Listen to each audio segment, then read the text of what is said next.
The movie kicks off with a young guy named Eric. He's having a big argument with his buddy, and out of the blue, he starts pummeling his friend. All his other pals are just standing there, not daring to step in because Eric's got a reputation for getting into fights. Then the principal calls Eric in because he's had enough of Eric's bad behavior. Bam! Eric gets expelled from school right on the spot. When Eric gets back home, there's more trouble waiting for him. His stepdad is going to give him a caning for causing that big fight and getting kicked out of school. His real mom knows all about it, but doesn't really care. She figures Eric needs to learn from his mistakes, so she lets the caning happen. Later on, his mom asked him to meet up with her friend Gunnar, who happens to be a lawyer. Gunnar handed Eric his business card and said, if he ever runs into any kind of trouble, just give him a call. Eric, feeling a bit puzzled, just stared at the business card. Once Gunnar left, Eric's mom expressed her disappointment about him getting kicked out of school. Then she dropped a bombshell. She'd enrolled Eric in a new school. It's called Starnsburg, an all-boys boarding school. She really hopes Eric won't blow this chance and tells him firmly that it's his last shot. Eric understood and promised his mom that he'd do well in school, graduate, and not let her down. Eric rolled up to his new school, this time decked out in a uniform with a fresh short haircut. His roommate turned out to be Pierre, the brainiac of the school. They had a chat and hit it off right away, because Pierre was a friendly dude. When evening came, Eric and Pierre headed to the dining hall. That's where Eric met Johan, a fellow student. Johan spilled the beans that each school has its own traditions, and in this one, they treat students based on their social status. Right after Johan said that, the student next to Eric got summoned by two other guys at the end of the table, Otto and Gustav. The poor student who got called over came from a regular family, while Otto and Gustav were high-class nobles. Now, Otto and Gustav, being from noble families, loved picking on students from ordinary backgrounds, like the guy next to Eric. They acted all high and mighty because their families had a ton of influence in the school and they weren't scared of getting expelled. Plus, they were part of an inside school club that gave them power to punish other students. After dinner, Pierre asked Eric if he wanted to sneak in a quick smoke. At first, Eric said no because he promised his mom he wouldn't break any rules. Johan chimed in, warning that they'd get in big trouble if they got caught smoking. But Pierre was pretty confident they could pull it off without getting caught, and that finally convinced Eric. The next morning during breakfast, Otto and Gustav called Eric over. They said it was a welcome thing for transfer students and wanted to school him on the traditions. But Eric straight up refused. His refusal meant Johan had to pay the price. Otto hurt Johan pretty bad, to the point where he needed medical help. In the evening, Otto and Gustav were gearing up for another prank on Eric. They called him over to their hangout spot and told him to clean up a big mess of dirty shoes that had piled up on the floor. Once again, Eric refused to follow their orders and stormed out. An annoyed Gustav turned to Otto and asked what they should do about Eric. But Otto didn't seem too bothered. He looked pretty laid back and suggested they cut Eric some slack since he was new. Eric spilled the beans to Pierre about everything. Pierre's face got all serious when he heard.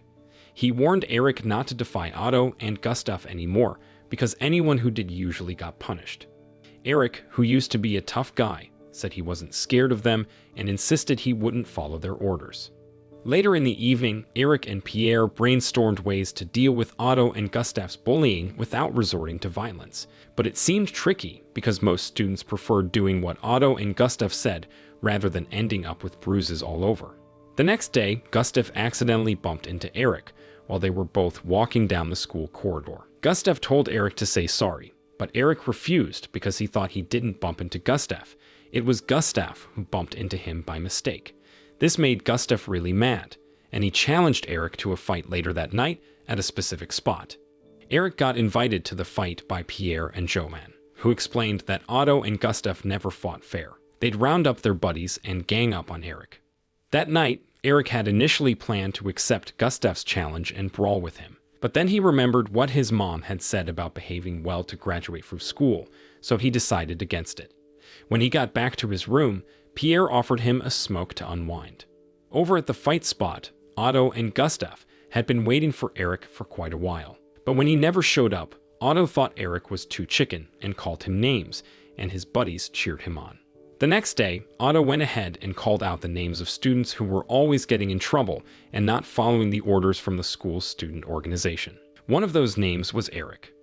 When they were in the courtroom, Otto, who was the student council president, decided to punish Eric with a whole month of confinement. On top of that, Eric had to dig a 1-meter deep trench around the school area. Eric kept digging those trenches late into the evening, so he ended up eating alone in the dining hall after dinner. While Eric was having his solitary meal, a canteen worker named Marja came up to him. She seemed kinda interested in Eric and mentioned that he reminded her of her brother. Marja said that Eric's attitude reminded her of her brother's, how neither of them liked being pushed around. After dinner, Eric did his usual quick smoke. While he was puffing away alone, Marja suddenly showed up. She told Eric that smoking isn't good for his health and even talked about how his breath smelled. Then, out of the blue, she kissed him and gave him a tight hug. The thing is, both Eric and Marja knew the school had strict rules against students having romantic relationships with staff. The punishment was no joke. They'd both get expelled from school, and Marja would lose her job. But that night, Eric and Marja didn't seem to care about the rules one bit. Christmas break rolled around, and Eric headed home. His mom gave him a warm welcome, but his stepdad wasn't so pleased. Right away, his stepdad started asking why Eric had racked up so many punishments, to the point of getting suspended. Eric didn't hold back. He told the truth. He explained that he disobeyed a student who turned out to be a noble and influential kid at school.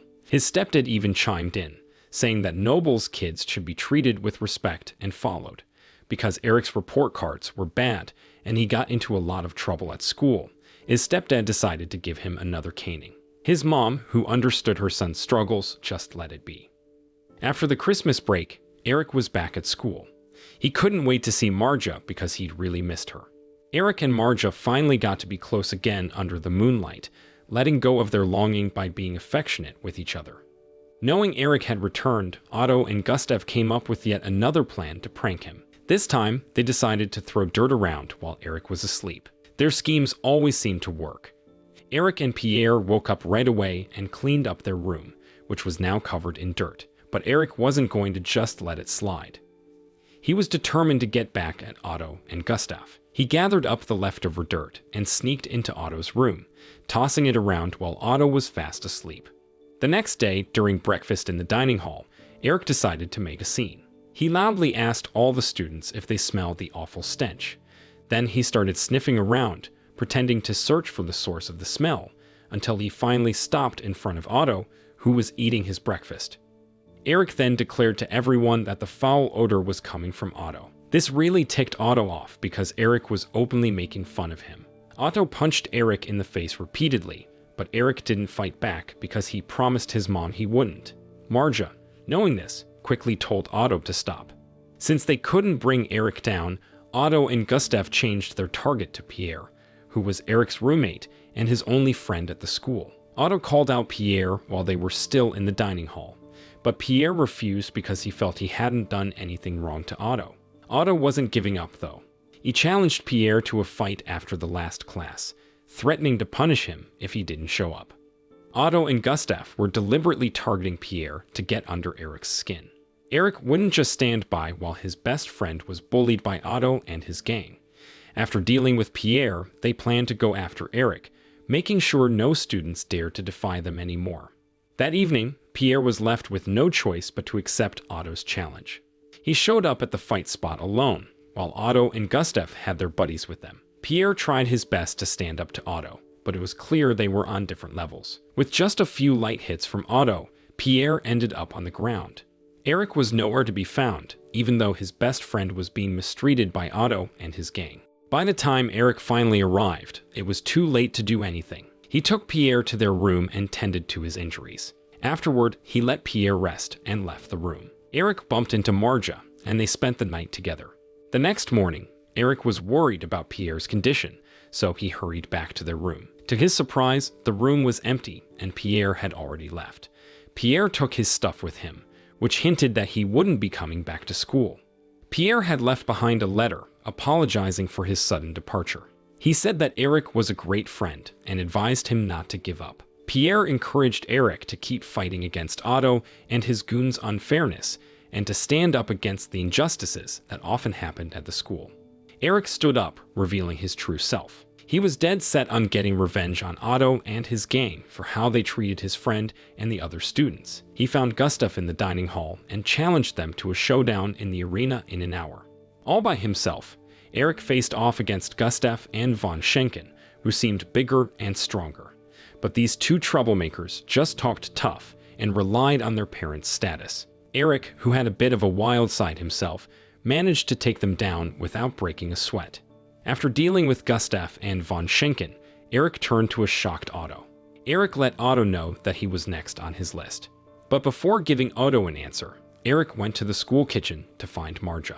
A female worker told him that Marja had left the school because she'd been fired. She handed him a letter from Marja. Eric was crushed by Marja's sudden departure, just like he had been with Pierre. One of Otto's cronies spotted Eric receiving a letter from a female school employee and rushed to tell Otto. They stormed into Eric's room, ordering their buddies to search through Eric's stuff. Among the items they found was a letter from Marja. Otto read it and discovered the secret relationship between Eric and Marja. Naturally, Otto used the letter as evidence to get Eric kicked out of school. He wasted no time in showing the principal the proof of this serious rule breaking. The principal called Eric and promptly expelled him without much thought, given the gravity of the offense involving Marja. Eric accepted his punishment gracefully, but he asked the principal to return the letter from Marja because it was the only memento he had of her. The principal refused and put it away in a drawer. Now that Eric had been expelled, he had nothing to lose and decided to take revenge on Otto for all the hardships he'd faced at Starnsburg.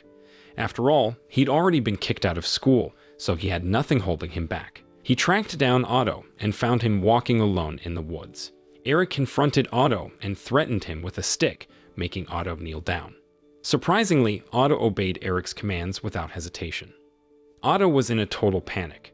He offered Eric $10,000 to spare his life, but Eric turned him down.